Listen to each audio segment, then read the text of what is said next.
Como é que tu te chamas? Vene Casagrande. Fala pessoal, mais um vídeo no canal Vene Casagrande. Antes de trazer as informações, queria que você se inscrevesse no canal, apertando o botão aqui embaixo, desse o like no vídeo e também ativasse o sino para receber todas as notificações e não perder nada do que acontece no Flamengo. Bom, eu resolvi gravar esse vídeo para falar que os problemas do Flamengo vão além do que está acontecendo no campo em bola. E quando eu digo isso, eu não me refiro a, por exemplo, vazamento de escalação, como foi comentado por um jornalista na entrevista coletiva ao Rogério Ceni. Eu até lamento isso, tantas perguntas boas para se fazer ao Rogério Ceni após a eliminação para o São Paulo na Copa do Brasil. Vai perguntar justamente de vazamento, que é o papel de um jornalista. Todo jornalista faria isso. Inclusive, isso me soa até como inveja, porque eu duvido que se não tivesse a informação, ele não soltaria a informação. Até porque ele solta, por exemplo, de contratos que o Flamengo está fechando com parceiros para o uniforme, solta informações sobre jogadores que estão sendo contratados ou saindo do Flamengo. Então isso me soa até como uma inveja e a pergunta, tanta pergunta que poderia ser feita lá na entrevista coletiva. Uma delas, por exemplo, é por que o PP em campo? Outra é, por que não contratar um psicólogo para a comissão técnica? E por falar em psicólogo, vou começar a minha lista aqui, que eu fiz uma lista bem grande dos problemas do Flamengo nesta temporada, nesse momento da temporada, que eu vou mostrar para vocês que vão além do campo e bola, como eu disse no começo. Primeira lista, vou citar o que o Rogério Ceni disse na entrevista coletiva. Abre aspas, o problema está aqui, ele aponta para a cabeça. Nos controlamos o jogo e aí sofremos o gol. E o time sofre muito. Isso é notório, o lado psicológico, fecha aspas. A minha pergunta é, se o Rogério Ceni já identificou isso, o que falta para a diretoria contratar um psicólogo? Na comissão técnica do Jorge Jesus tinha um mental coach, tudo bem, não era um psicólogo, porém era alguém que trabalhava o lado mental dos atletas. Recentemente o Marcos Braz, em uma entrevista coletiva, disse que não precisava, até debochou da pergunta, disse que existia até um lobby por psicólogos na comissão técnica, que nesse momento ele não achava necessária a contratação. O discurso é diferente do que o Rogério Ceni está dizendo.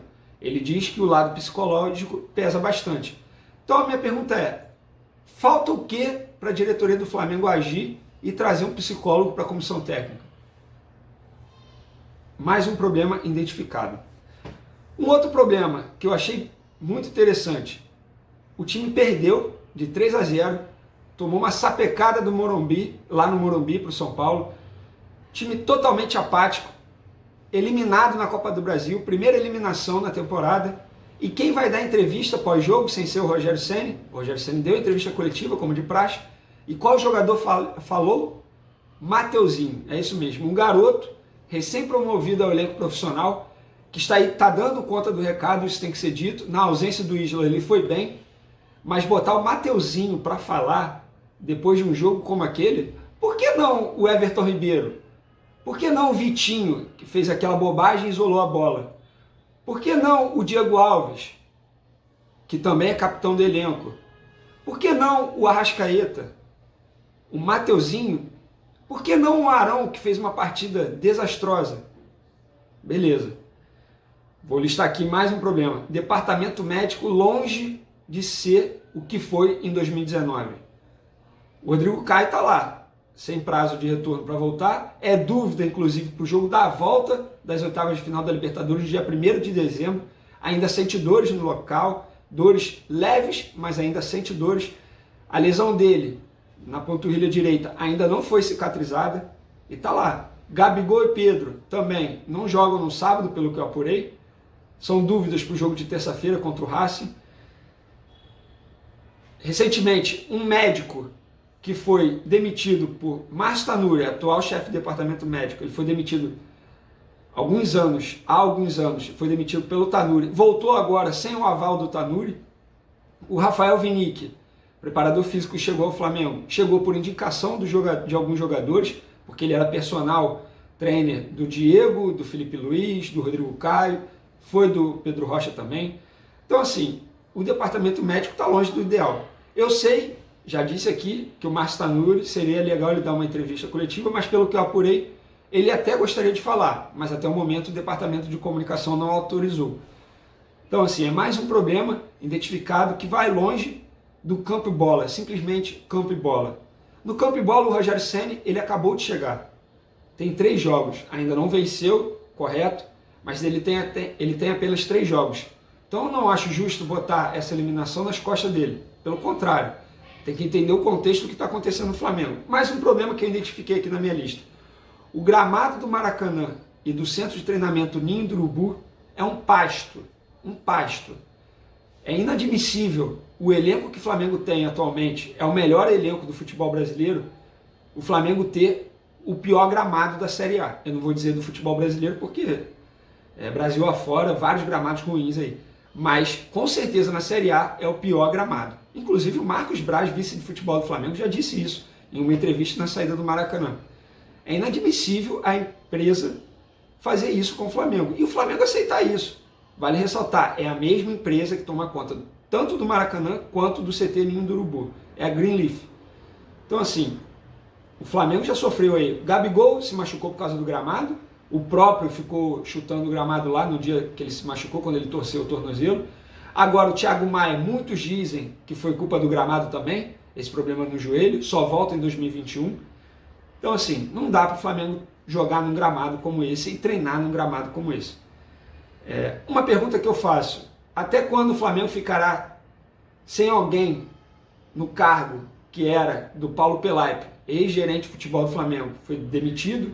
Demitido não renovaram o contrato com ele, depois de avisarem que iriam renovar, voltaram atrás, não renovaram o contrato com ele, hoje ele está no Curitiba, mas precisa de alguém para ficar no dia a dia ali no Ninho do Urubu, controlando, precisa de alguém. Por que não contratar?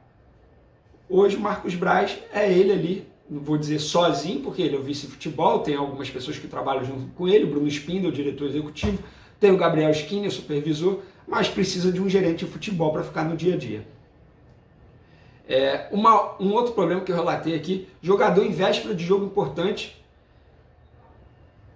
sendo visto em festa noturna. Aí a gente pode citar o Lincoln e o Hugo Souza, que estavam lá no evento, mas eu soube que mais jogadores também estavam, não vou citar nomes de jogadores, mas mais jogadores estavam, porém, é um absurdo, não dá. Eu entendo que é um garoto, que são garotos que precisam, mas assim, véspera de jogo importante, dá para evitar, entendeu? Então é isso, está faltando controle, está faltando cobrança ali no dia a dia. O presidente de uma das maiores torcidas organizadas do Brasil e a maior do Flamengo, que é a Raça Rubro-Negra, ligou para o Lincoln, entrou em contato com o Lincoln, fez cobrança antes do jogo de ontem, fez cobrança perguntando o que havia acontecido. O garoto se explicou, a vida seguiu, mas não dá para o Flamengo aceitar isso, achar isso normal. A Gávea, se lá no Ninho do Urubu o clima está quente, na Gávea não é para menos. Vou te falar que está bem quente também. Por quê? Porque o Marcos Braz se candidatou a vereador, ganhou, foi eleito com mais de 40 mil votos, e muita gente lá na Gávea é contra isso. Por quê? Porque acham que ele não vai conseguir dar conta do recado, sendo vice de futebol do Flamengo e sendo vereador do município do Rio de Janeiro. Quem tem que dizer se vai dar conta do recado ou não é o próprio Marcos Braz. Agora, cabe ao presidente Rodolfo Landim identificar se ele vai dar conta ou não. Se ele não estiver dando conta, aí, de fato, ele precisa fazer uma escolha. Mas assim, o ambiente na Gávea está horrível por conta disso. Horrível. Óbvio, algumas pessoas apoiaram. Relatei aqui em um vídeo recentemente. O Cacau Cota, atual diretor de Relações Externas, ele apoiou explicitamente, fazendo vídeo, campanha eleitoral. Então assim, algumas pessoas foram contra, muitas pessoas foram contra e algumas são a favor. Fato é que muita gente não gostou e o clima ficou ruim na Gávea por conta disso. E por falar em Gávea, situação financeira do clube. Muita gente acha que essa queda na Copa do Brasil é apenas uma queda na Copa do Brasil. Não. Tem que olhar o lado financeiro também. E eu já havia alertado sobre isso num vídeo que eu fiz na segunda-feira, eu subi aqui no canal Vene Casagrande. Que a queda na Copa do Brasil ia interferir 100% no ano de 2021, no ponto de vista financeiro. No orçamento do Flamengo, eles projetaram para chegar ao menos à final da Copa do Brasil. Para embolsar aí, para ganhar em premiação cerca de 35 milhões de reais. O Flamengo caiu nas quartas de final da Copa do Brasil. Na Libertadores, o orçamento está previsto para o Flamengo chegar pelo menos à semifinal da Libertadores. Ou seja, se cair nas oitavas de final, o problema vai ser ainda maior. E ontem eu fiz a live de pós-jogo, conversava com um dirigente que estava em São Paulo com a delegação e ele falou: Vene, a queda na Copa do Brasil vai fazer o Flamengo sofrer na parte financeira. Barca pode acontecer. O que a barca pode acontecer? Jogadores vendidos. Inclusive, falar em jogador, a diretoria do Flamengo já está tentando voltar a negociar com o Dinamo de Kiev a venda de Lincoln, já pensando no fluxo de caixa para contratar o Pedro de forma definitiva. Então, assim, o lado financeiro também está pesando. O departamento financeiro do clube está preocupado. E essa queda na Copa do Brasil também interfere diretamente na negociação do Diego Alves. Essa mesma pessoa, esse mesmo dirigente me disse: a chance do Diego Alves ficar agora caiu em mais de 50% pela questão financeira. Então é isso. São muitos problemas que vão além do campo e bola lá no Flamengo. Problemas esses que o Flamengo vai ter que encarar, não tem jeito. O vestiário ontem estava horrível, é óbvio, clima de velório, um silêncio total, clima péssimo. Esses foram os bastidores. Não teve briga, eu sei que muita gente vai me perguntar aí nos comentários, não sei de onde surgiu isso. Não teve briga, nada disso. Teve um silêncio absurdo e um clima de velório. Foi isso que teve. Então, assim, esses são os problemas aí do Flamengo que eu relatei. Antes de finalizar, falar sobre o Rodrigo Muniz, trouxe aí em primeira mão mais cedo, lá no meu Twitter, o @VeneCasagrande, que o Flamengo entrou em contato com o Curitiba, a pedido do Rogério Ceni, e falou: Curitiba, preciso do Rodrigo Muniz de volta. O Rodrigo Muniz estava emprestado ao Curitiba até fevereiro, quando acabava o Campeonato Brasileiro de 2020. O Flamengo pediu ele de volta, ele tem apenas 6 jogos no Campeonato Brasileiro, ou seja, ainda pode atuar para uma outra equipe da Série A, e ele vai disputar pelo Flamengo agora. O Rogério Ceni pediu.